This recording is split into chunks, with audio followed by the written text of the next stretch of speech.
what's happening, what's shaking, what's going on? This is Andy coming to you again from here at Andy's World of Bass. Today I'm going to make a video for you and kind of do a demo with this instrument that I'm holding right now, which is my Nordy VJ5, and talk about a few different things like this tune that I was working up last night. I'll tell you about that, play a little bit for you. And I just put a new set of my Galli synthesis 45 to 130 strings on this instrument. Those are my favorite strings. I've been playing bass for almost 40 years, and I've never found a string that I like better. It's a nickel-plated steel string with like a really nice flexibility to it while maintaining the standard gauge that I like, 45 to 130. Somehow they feel a little bit more flexible.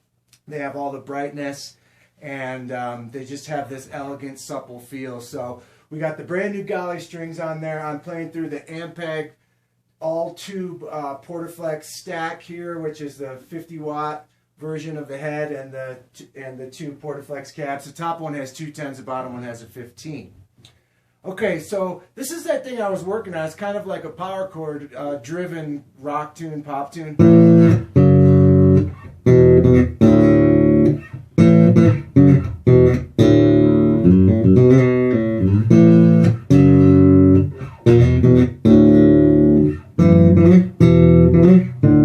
It's got that little reharmonization there, and it does this thing coming down from A diatonic thirds. Right?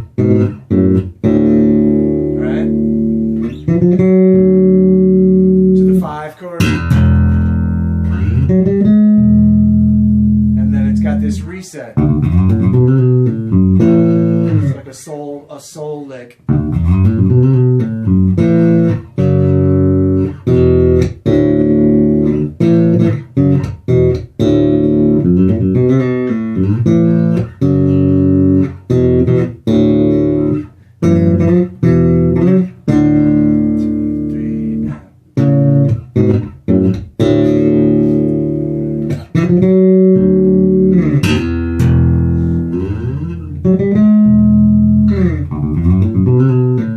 And it's got this bridge. It goes from that soul lick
those maybe.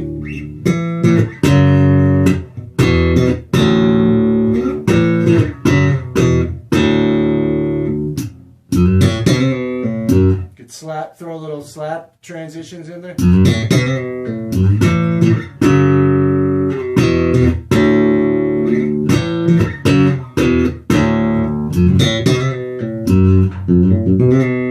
Play with your fingers, whatever, and then it's got that reharmonization, which is cool, which is that minor 7 F sharp,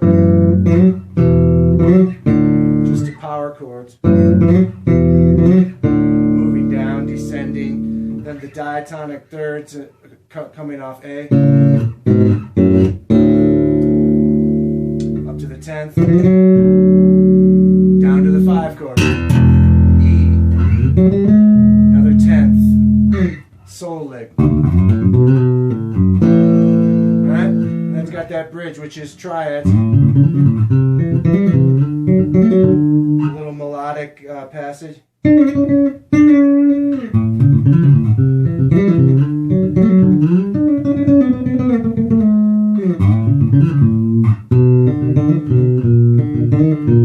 Second time around, its changes.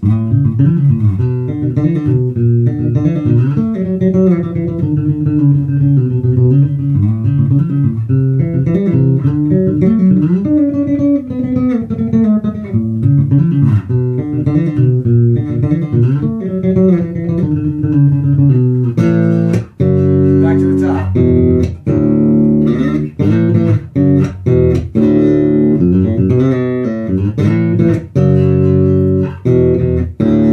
Reharmonization.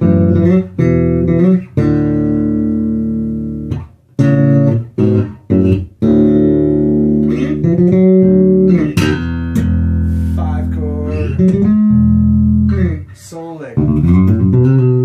Top.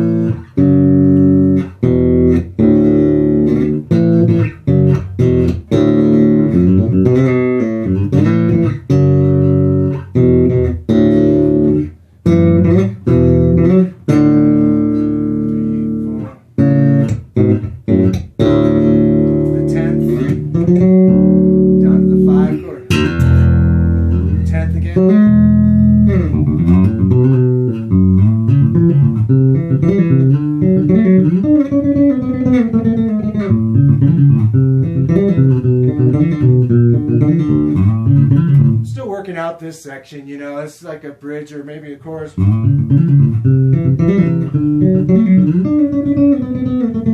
I hear that as strings.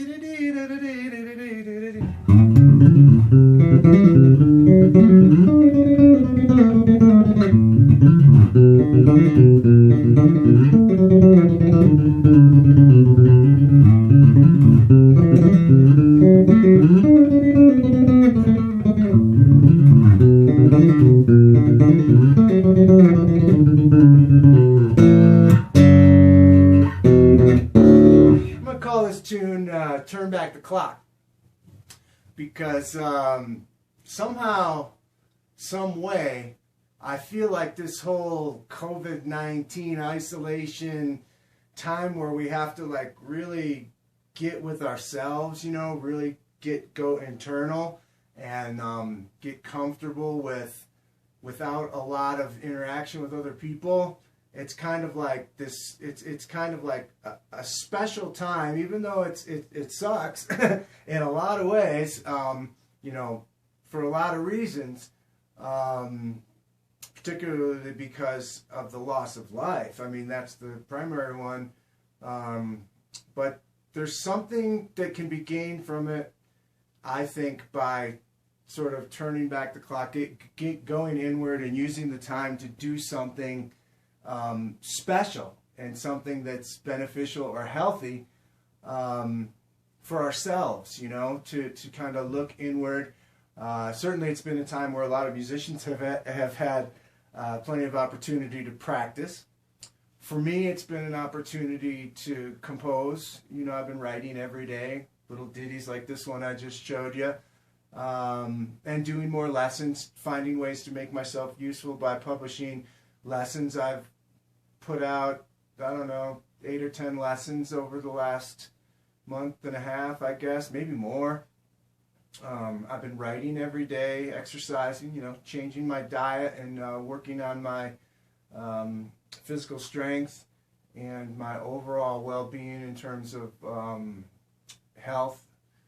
So, yeah, you know, just kind of turning back the clock and trying to get back to a place where I was more healthy, you know, which would have been, you know, somewhere around, you know, when I was 21. I think the last time that I felt really healthy was when I was about 21 years old. And even then I was partying too much, but I could handle it better back then. My body could. So, turning back the clock.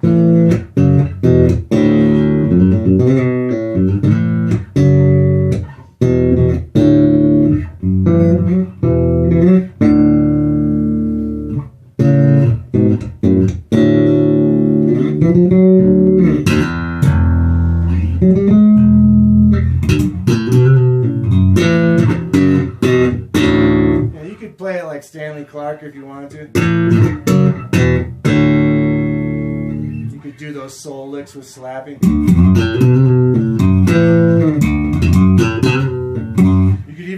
bridge was slapping if you wanted to.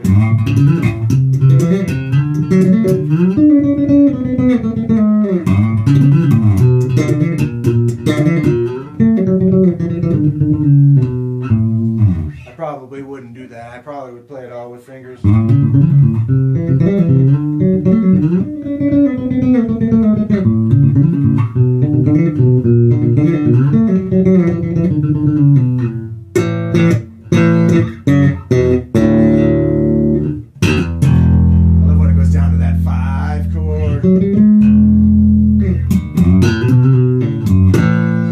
Back to the top.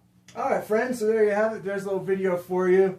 I love this instrument. You know, I don't say it enough. I don't say it as often enough, but it is my favorite of them all.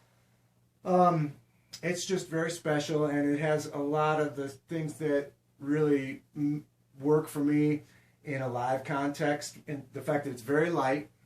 It has a vintage radius and a vintage bridge. So playing the instrument, it's modern, but yet it feels, the neck feels very silky and broken in like a vintage instrument, and it's lightweight, and it's very open and very lively. So it sounds amazing in a big PA. It never sounds choked, and I'm able to just run it wide open, and has a beautiful maple fingerboard on it.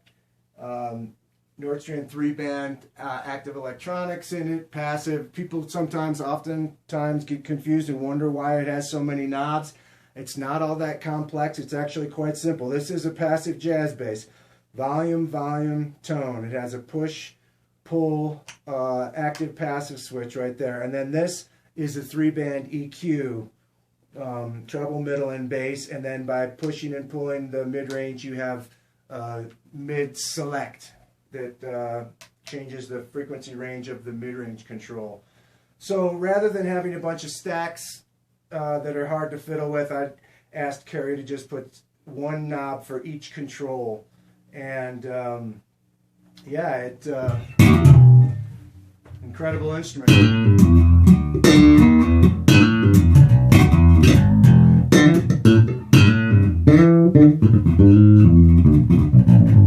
Incredibly low action with minimal no buzz. It has a little bit of nice personality introducing fret influence.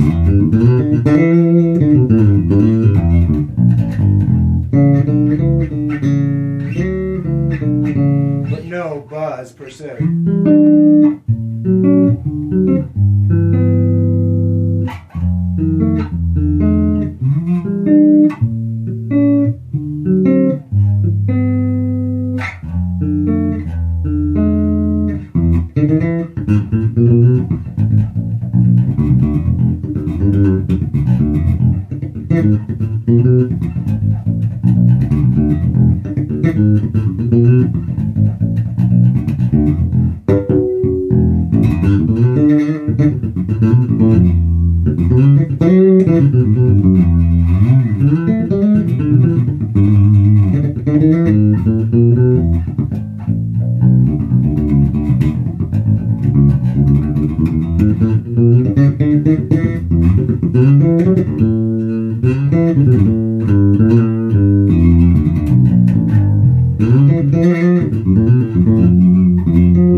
A little bit of a fret wrap that I made.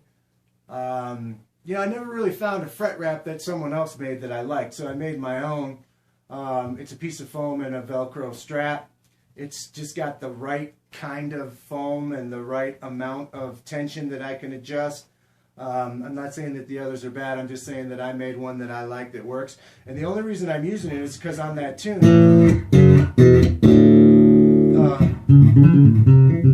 I'm still working out the muting. Typically I wouldn't even use one of those things. I do all my muting with my hands.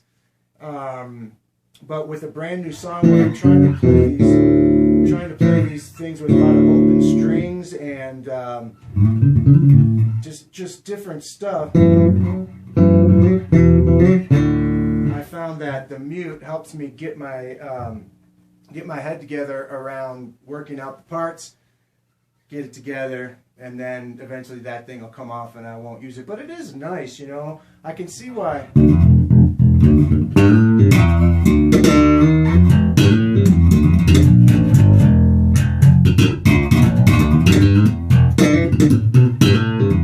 You know, with brand new strings, it takes a little of that glassiness off. You gotta, when you put a brand new set of strings on for the first couple hours of playing, they're gonna be more glassy than I like, you know. But after a couple hours, that's when they get perfect, you know.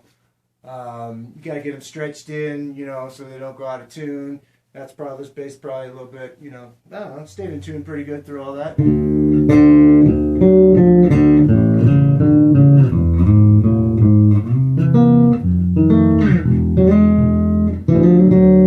You know, I've been playing it for a little while this morning since I put the new strings on. But anyway, so yeah, I use a little bit of a fret wrap on there today. And it's kind of a fun thing, you know. I don't really do any of the tapping or any of that. It's just not my scene. But with a brand new set of strings, it's nice. And when working up something with some complex kind of passages and stuff where I want to work on landing the pitches and not so much work on how I'm going to mute. Usually when it comes to muting, I don't think about it. It just comes naturally. I use both hands. I either bring my thumb over to prevent the B from making any noise, or I lay my thumb across down here. I typically anchor on the E and the A string and the B string. I have a moving anchor, which if I'm anchoring on the A string, my thumb is touching the E string. So these two strings are not making any sound while I'm playing on these two, etc. If I'm anchoring on the E, then I'm helping to mute out the B with the side of my thumb here, and if I'm playing on the A and the D and the G, etc., etc. But you know, that's one thing that I think that all of us bass players can benefit from, is getting our muting together so that there's no extraneous noises or rattles or overring or instrument overtones that are kind of creeping their way into the nuts and bolts of what we're playing. I've always found that, you know, I also lay my fingers on the fingerboard. I'm not out here. I see players with their fingers out here, and I'm kind of like, put those fingers down, put those fingers down. I'm not a stickler for fingerings. I think fingerings are entirely up to the individual. If you're getting the job done and it's making sense and it's working and it's clean, you know, I don't care what kind of fingerings you do. Typically you want to do shifts where it makes sense, but keeping your fingers laid across the fingerboard, I think, is real important. You know, and I see people like this, and this is constantly going out here like that. It's like, I feel like going, put your fingers back. You know, I keep them laying pretty flat. You know, I keep them in kind of a cluster. I don't use my third finger all that much. I use my fourth a lot. You know, I do reach over with my thumb. People are constantly busting my balls about that, you know. Players, you know, young players, you know, busting my chops about not having my thumb on the back of the neck like this. It's like, well, I play like that, you know. Chuck Rainey, Larry Graham, and about 300 of my other heroes played like that, so that's how I play, and that's how I'm going to play. That's how I've always played. I like to reach over and keep that string from ringing. I hope that you've enjoyed this video. I hope that it's been helpful. And thank you to Kerry Nordstrand. I love this instrument. Absolutely adore it. And thanks to Dino over at Ampeg for this great rig. I've had it for 5 years now, and it's fantastic.